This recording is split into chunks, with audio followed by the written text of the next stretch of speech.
நெஞ்சிலே ஒன்றை வைத்தான், அவன் எம்மை அழித்து காப்பான் அனுமனனும் தொண்டன்.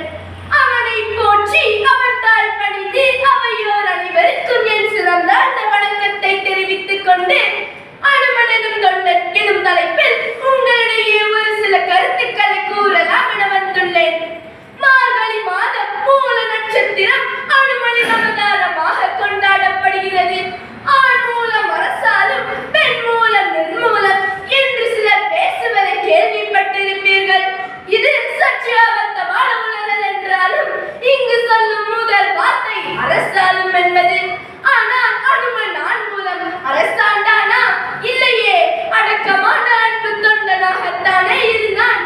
ராமாயணத்தில் எந்த காண்டத்திற்கும் ராமனின் பெயரையோ சீதையின் பெயரையோ வைக்கவில்லை. ஆனால்